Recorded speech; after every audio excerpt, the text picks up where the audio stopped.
नमः संस्कृताय नमस्कार प्रिय विद्यार्थियों, स्वागत है आपका अपने यूट्यूब चैनल समर्पण संस्कृत क्लासेस पर। आई होप आप सभी स्वस्थ होंगे और अपना अच्छे से अध्ययन कर रहे होंगे। तो जैसा कि आप सभी को पता है, हम कर रहे हैं सूक्त सूक्त के बारे में हम पढ़ रहे हैं। तो कल की क्लास में हमने अग्नि सूक्त के टोटल 4 मंत्र किए थे। मैंने सोचा कि कहीं आपके लिए क्लास बोरिंग न हो जाए, इसलिए मैंने ऐसा किया। आगे जब भी हमारा जो सूक्त है वो अगर छोटा आता है तो हम उसको एक ही दिन में कंप्लीट करेंगे, लेकिन मैंने अग्नि सूक्त को जानबूझ करके छोटा मतलब 2 क्लास में किया था। तो चलिए हम शुरू करते हैं आज की क्लास में अग्नि सूक्त का। तो पहले हम थोड़ा सा सामान्य जान लेते हैं ताकि आपकी रिवीजन हो सके। तो यहाँ पर अग्नि सूक्त हमारा क्या है, किस वेद से संबंधित है? ऋग्वेद से संबंधित है। किस वेद से? ऋग्वेद से संबंधित है। सूक्त संख्या क्या है? तो आप सभी जानते हैं, पहले मंडल का पहला सूक्त है। जैसे चारों वेदों के अंदर ऋग्वेद पहला वेद है, इसी प्रकार से ऋग्वेद के अंदर सबसे पहला सूक्त है अग्नि सूक्त। इसके बाद है कुल मंत्र, इसमें कितने हैं अग्नि सूक्त में? तो यहाँ पर कुल मंत्र है 9। और ऋषि कौन है? मधुचंदा। और इनके जो ऋषि हैं वो विश्वामित्र भी माने जाते हैं। तो वो आपको अकॉर्डिंग टू ऑप्शन टिक करना है। फिर है देवता, देवता अग्नि ही होंगे। छंद है इनका, कैसे हम ग्रहण करेंगे? गायत्री छंद। तो अगर आपने पहली वाली क्लास नहीं देखी है तो आप पहली वाली क्लास देख करके आइए, क्योंकि पहले 4 मंत्र भी इतने ही इम्पोर्टेंट हैं जितने ये लास्ट वाले मंत्र हैं। तो आप ये देख लीजिएगा। चलिए अब हम करते हैं आज की क्लास में हमारा जो शुरू होता है वो होता है हमारा 5वां मंत्र। क्या है? 5वां मंत्र।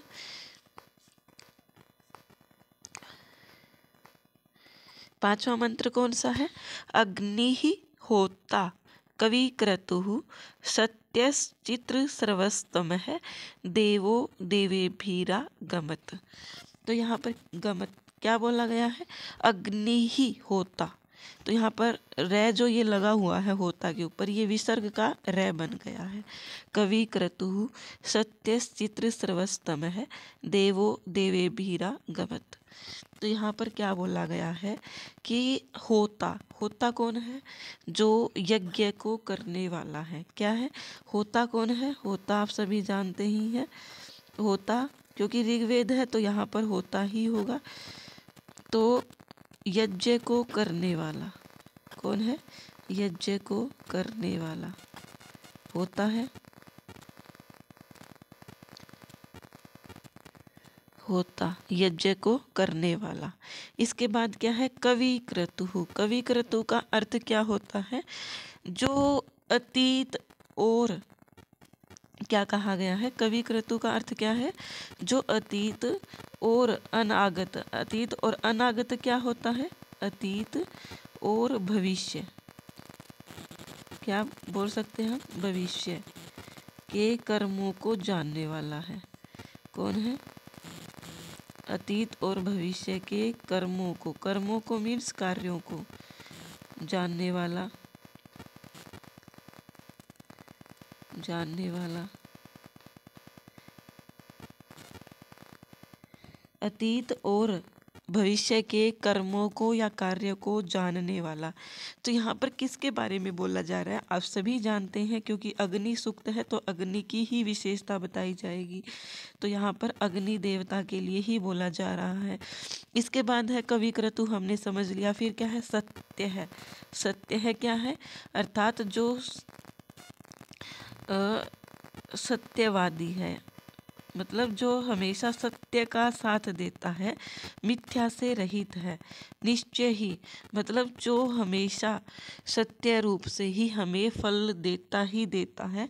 ऐसा नहीं है कि सिर्फ कहने मात्र भर है, हमें फल प्रदान करता ही करता है, निश्चय ही फल को देने वाला है। फिर क्या है? चित्र सर्वस्तमः। चित्र सर्वस्तमः का अर्थ क्या होता है? चित्र सर्वस्तमः का अर्थ है यहाँ पर, चित्र का अर्थ होता है विविध। क्या होता है? विविध या विचित्र या अलग अलग प्रकार की। तो विविध प्रकार की कीर्ति से युक्त, विविध प्रकार की कीर्ति से युक्त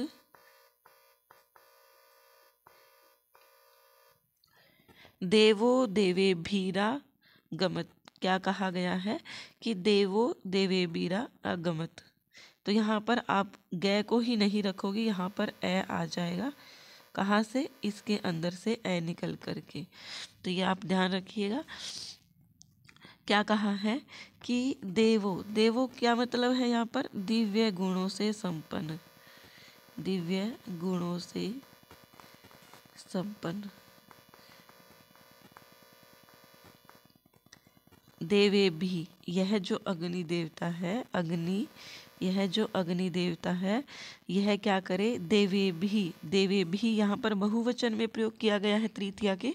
तो अन्य देवताओं के साथ अगमत आवे, अर्थात हम यज्ञ कर रहे हैं, उस यज्ञ में जो अग्नि देवता है वो अन्य देवताओं के साथ आवे, अर्थात जो अग्नि देवता है वो अन्य देवताओं को भी, जो अन्य देवता है जैसे इंद्र भगवान है, विष्णु भगवान है, या फिर कोई और देवता है, तो उनको भी साथ में लेकर के आवे, ऐसा इस मंत्र में कहा गया है। और ये सभी विशेषताएं किसके लिए बताई गई है? कवि क्रतुः सत्य चित्र सर्वस्तम है देवो, ये किसकी विशेषताएं हैं? अग्नि देव की विशेषताएं हैं। आई होप आपको ये क्लियर हो गया होगा। और ये है ना, आपको ये सारी की सारी लाइन याद रखनी है अच्छे से। आपको मैं ये नहीं बोल रही कि आपको रटना है, सिर्फ आपको पहचान होनी चाहिए इन चीज़ों की। आपको अच्छे से पता होना चाहिए कि अग्नि होता है कवि क्रतुः, सत्य चित्र सर्वस्तम है। ये जो पंक्ति है, अगर ये पूछ लिया जाए कि किस सूक्त से है, तो ये हमें पता होना चाहिए कि ये किस सूक्त की पंक्ति हमें दी गई है। आई होप आप समझ पा रहे होंगे कि मैं क्या कहना चाह रही हूँ। फिर आता है हमारा अगला मंत्र, यत अंग दाशुषे त्वम अग्ने भद्रम करिष्यसि तव एतत् सत्यम अंगिरः। क्या कहा गया है? एक बार फिर से देखिए, यत अंग दाशुषे, दाशुषे त्वम अग्ने भद्रम करिष्यसि तव एतत् सत्यम अंगिरः। तो यहाँ पर इसका अर्थ क्या हो जाएगा? अर्थ समझते हैं। क्या कहा गया है इस मंत्र के अंदर कि तम अग्ने, कि हे अग्नि। क्या कहा गया है? अग्नि से ग्रहण करेंगे हम कि हे अग्नि देवता। क्या कहा गया है? हे अग्नि देवता। थोड़ा सा ये आप लिखाई को अवॉइड कीजिएगा, क्योंकि कभी कभी हो जाता है डिजिटल बोर्ड के अंदर। हे अग्नि देवता, तुम तुम का अर्थ क्या है यहाँ पर? तुम अर्थात तुम, तुम अर्थात तुम,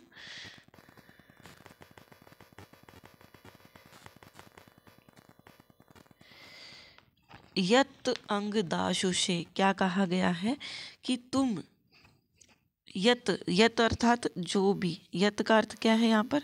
यत का अर्थ क्या है? जो भी, या जो कुछ भी, जो कुछ भी। दाशुषे, क्या कहा गया है कि हे अग्नि देवता, तुम, तवम से तुम, यत जो कुछ भी, दाशुषे, दाशुषे का अर्थ क्या है? हवि का दान करने वाले। क्या कहा गया है? दाशुषे अर्थात हवि का दान करने वाले, यजमान, हवि का दान करने वाले यजमान। अब आप बोलोगे कि मैम हवि क्या होती है? तो हवि होती है प्रिय विद्यार्थियों, जो हम आहुति डालते हैं हवन के अंदर, उसको हम हवि बोलते हैं। और जो यजमान होता है, यज्ञ करने वाला होता है, वो क्या करता है? यज्ञ के अंदर आहुति डालता है, और उसको ही हम क्या कहते हैं? हवि कहते हैं। तो यहाँ पर हवि का दान कौन करेगा? यजमान करेगा। तो यहाँ पर कहा गया है कि हे अग्नि देवता, तुम जो कुछ भी दाशुषे, हवि का दान करने वाले यजमान को, भद्रम, भद्रम अर्थात क्या है? कल्याण योग्य, कल्याण योग्य वस्तुएं, कल्याण योग्य वस्तुएं, कल्याण योग्य वस्तुएं कौन कौन सी होती है? जैसे धन है, घर है, प्रजा है, पशु वगैरह है, पुत्र प्राप्ति है, या फिर मतलब संतान प्राप्ति मान सकते हैं। पहले ज़्यादा पुत्र के लिए ही कहा जाता था। तो ये सब चीज़ें क्या है? कल्याण के योग्य वस्तुएं हैं। किसके लिए? यजमान के लिए। तो तुम जो कुछ भी प्रदान करोगे ना कल्याण के लिए, करिष्यसि करोगे, तव एतत, एतत का अर्थ क्या है? यह सब कुछ। क्या है? यह सब कुछ। तव अर्थात तुम्हारा ही है। सत्यम अंगिरह, कि हे अग्नि देवता ये सब सत्य है।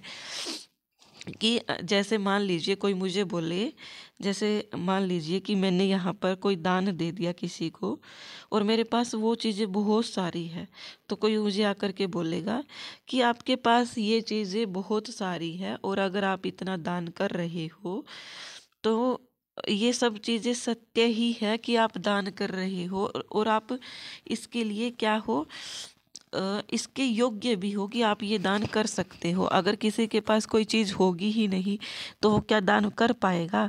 तो इसमें यही बोला गया है कि हे अग्नि देवता, तुम जो कुछ भी कल्याण के योग्य यजमान के लिए मतलब कल्याण योग्य वस्तुएं प्रदान करोगे, वो सब क्या है? तुम्हारी ही है।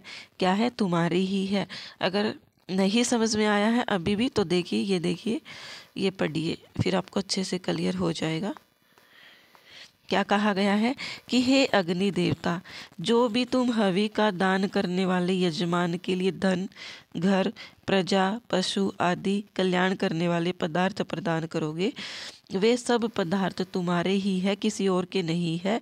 हे अंगार रूपी अग्नि देवता अथवा हे अंगिरा मुनि को जन्म देने वाले अग्नि देवता, यह बात सच ही है, इसमें कोई संदेह नहीं है। किसमें संदेह नहीं है? कि ये जो भी चीज़ें आप दान में अर्थात प्रदान करोगे यजमान को, वो सब चीज़ें आपकी ही है, इसमें कोई संदेह नहीं है। आई होप आपको ये क्लियर हो गया होगा। फिर आता है हमारा सातवां मंत्र। सातवां मंत्र क्या है? उप तवाग्ने दिवे दिवे दोषा वस्त्र धिया वयम नमो भरंत एमसी। क्या कहा गया है? उप तवाग्ने दिवे दिवे दोषा वस्त्र दिया वयम, वस्तः दिया वयम नमो भरंत एमसी। इसका अर्थ समझेंगे। क्या कहा गया है कि अग्नि, अग्नि से हम लेंगे तो यहाँ पर अग्नि आप सभी देख सकते हैं कि हे अग्नि देवता। क्या कहा गया है? हे अग्नि देवता, हे अग्नि देवता, हे अग्नि देवता, वयम हम सब। किसके लिए बोला गया है? हम सब। अर्थात यहाँ पर जो बोलने वाला है कौन है? विश्वामित्र या फिर मधुचंदा भी हम कह सकते हैं। कि हम सब जो भी यज्ञ का अनुष्ठान करते हैं, तो हम सब में कौन कौन आ जाएंगे? यज्ञ का अनुष्ठान करने वाले। यज्ञ का अनुष्ठान करने वाले मतलब यज्ञ को करने वाले। अनुष्ठान का अर्थ क्या होता है? अनुष्ठान का अर्थ होता है किसी चीज को विधि पूर्वक किया गया। अनुष्ठान करने वाले, यज्ञ का अनुष्ठान करने वाले हम सब। दिवे दिवे, दिवे दिवे से क्या है यहाँ पर? प्रतिदिन। क्या है? प्रतिदिन, प्रत्येक दिन भी हम बोल सकते हैं, प्रतिदिन। दोषावस्थ है, दोषावस्थ है का क्या मतलब होता है? रात और दिन, रात व दिन। तो ये अर्थ है ना प्रिय विद्यार्थियों, पूछा गया था कि दोषावस्थ है का अर्थ क्या होता है? तो रात व दिन या दिन रात हम इसको बोल सकते हैं, दिन रात बोल देते हैं। तो दिन रात। दिया, दिया क्या होती है? दिया आप सभी जानते हैं, दिया होती है बुद्धि। क्या होती है? दिया बुद्धि, दिया होती है बुद्धि से। नमो, नमो का अर्थ क्या है? नमस्कार। क्या है? नमो का अर्थ नमस्कार करते हुए, एमसी, एमसी का अर्थ क्या है? पास आते हैं, समीप आते हैं, ऐसा इसका अर्थ हो जाएगा, समीप आते हैं। तो यहाँ पर संक्षेप में समझिए क्या कहा गया है कि हे अग्नि देवता, हम यज्ञ का अनुष्ठान करने वाले दिन रात या प्रतिदिन नमस्कार करते हुए आपके पास आते हैं। उप का अर्थ आप सभी जानते हैं क्या होता है? समीप होता है। क्या होता है? समीप। तो आई होप आप ये समझ गए होंगे क्या कहा गया है कि हे अग्नि देवता, हम सब जो यज्ञ का अनुष्ठान करने वाले हैं वो हम सब क्या करते हैं? प्रतिदिन या फिर दिन रात उत्तम बुद्धि से नमस्कार करते हुए आपके पास आते हैं। आई होप आपको ये क्लियर हो गया होगा। चलिए अब हमारा जो मंत्र आता है वो है 8वां मंत्र। राजंतम अद्वराणाम गोपाम ऋतस्य दीदिविम वर्धमान सवेदमे। क्या कहा गया है कि राजंतम अद्वाराणाम गोपाम ऋतस्य दीदिविम वर्धमान सवे दमे। तो यहाँ पर इसका अर्थ समझेंगे हम, क्या कहा गया है इसके अंदर। तो यहाँ पर इसका अर्थ क्या हो जाएगा? इसका अर्थ है कि यहाँ पर अग्नि देवता के विशेषण बताए जा रहे हैं। जो अग्नि देवता है वो कैसा है? तो क्या कहा गया है कि राजंतम अद्वराणाम। क्या कहा गया है कि राजंतम, राजंतम का अर्थ क्या होता है? राजंतम होता है जो प्रकाशमान है। क्या है? प्रकाशमान या प्रकाश से युक्त, प्रकाश से युक्त या प्रकाशमान होते हुए। क्या है? प्रकाश से युक्त होते हुए। अद्वराणाम, अद्वराणाम क्या है? हिंसा से रहित, हिंसा से रहित। अद्वराणाम क्या है? हिंसा से रहित यज्ञों के, हिंसा से रहित यज्ञों के। गोपाम, गोपाम क्या होता है? रक्षक। क्या होता है? हिंसा से रहित यज्ञों के रक्षक। ऋतस्य दीदिविम, ऋतस्य का अर्थ क्या है यहाँ पर? ऋतस्य अर्थात जो सत्य है। ऋत का अर्थ क्या होता है? सत्य। और अनृत का क्या होता है? असत्य। तो ऋत कर्म फलों को, क्या है? ऋतस्य सत्य कर्म फलों को। दीदिविम, दीदिविम का अर्थ क्या है? पुनः पुनः, बार बार। दीदिविम क्या है? बार बार प्रकाशित करने वाले, बार बार प्रकाशित करने वाले।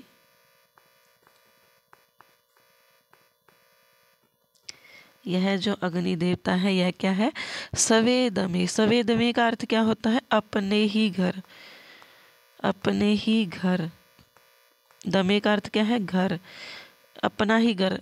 जो अग्निदेव का घर है वो क्या है? यज्ञशाला। क्या है? यज्ञशाला। जैसे गऊओं को हम गौशाला में रखते हैं, इसी प्रकार से यज्ञशाला किसका घर है? अग्नि का।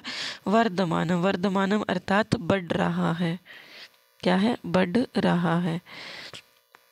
तो यहाँ पर संक्षेप में समझे क्या कहा गया है कि प्रकाशमान होते हुए या प्रकाश से युक्त होते हुए अद्वराणाम, हिंसा से रहित यज्ञों के, गोपाम रक्षक, हिंसा से रहित यज्ञों के रक्षक, ऋतस्य सत्य कर्म फलों के, दीदिविम अर्थात बार बार प्रकाशित करने वाले सत्य कर्म फलों को पुनः पुनः बार बार प्रकाशित करने वाले। हे अग्नि देवता, तुम क्या करो? सवेद में, अपने ही घर में अर्थात यज्ञशाला में, वर्धमानम बढ़ो अर्थात प्रकाश से युक्त हो। तो यहाँ पर आप सभी समझ ही गए होंगे। फिर आता है हमारा अंतिम मंत्र आज की क्लास का, जो कि क्या है? सह नह पितेव सूनवे अग्ने सुपायनो भव सचस्वा नह स्वस्तये। तो यहाँ पर बोला क्या गया है कि स नह पितेव सूनवे। यहाँ पर हमें इसका अब अर्थ समझना है। तो क्या कहा गया है इसके अंदर, समझिए आप कि जिस प्रकार, क्या कहा गया है कि जिस प्रकार यहाँ पर क्या बताया गया है कि पूर्वोक्त अर्थात पहली की गई विशेषताओं से युक्त अग्नि अर्थात अग्नि देवता। क्या कहा गया है? अग्नि देवता कि हे अग्निदेव,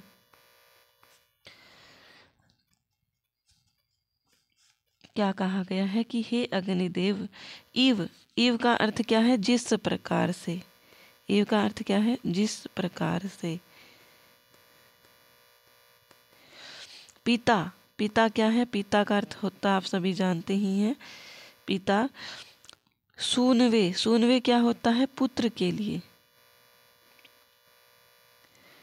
सूनवे पुत्र के लिए।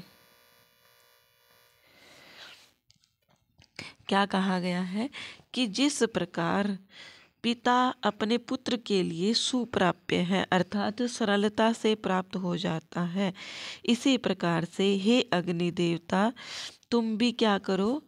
नह, नह मतलब हमारे, नह मतलब हमारे स्वस्थ ये कल्याण के लिए। क्या कहा गया है कि हम सबके कल्याण के लिए क्या करो? हम सबके कल्याण के लिए क्या करो? सुप्राप्य बन जाओ, सुपायन बन जाओ। क्या कहा गया है कि जिस प्रकार से एक पिता अपने पुत्र के लिए सुप्राप्य होता है अर्थात सरलता से प्राप्त हो जाता है, पुत्र को कहीं पर भी अगर ज़रूरत होती है तो पिता जल्दी से उसके लिए प्राप्त हो जाता है। जैसे बोलते हैं कि अगर किसी भी मतलब अगर बच्चे को किसी प्रकार की दिक्कत है तो पिता जो है वो उसके लिए राक्षस से भी लड़ जाता है, तो भगवान से भी लड़ने की ज़रूरत पड़े तो वहाँ भी लड़ जाता है पिता जो होता है।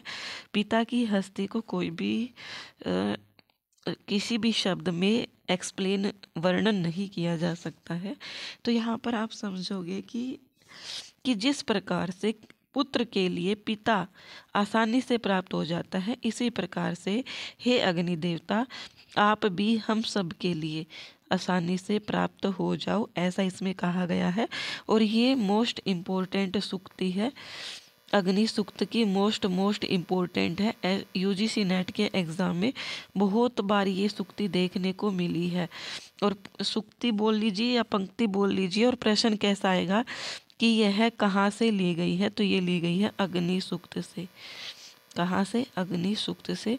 तो ये पिता और पुत्र की आपको अच्छे से क्लियर हो गया होगा। तो ये आप अर्थ समझ लोगे किसी भी चीज़ का तो आपको अच्छे से क्लियर हो जाएगा। और कमेंट करके बताइएगा कि क्लास कैसी लगी। कल फिर हम अपना नेक्स्ट सूक्त करेंगे। तो चलिए, आई होप आपको क्लास अच्छी लगी होगी। धन्यवाद, बने रहिए हमारे साथ इसी प्रकार से इसी चैनल पर।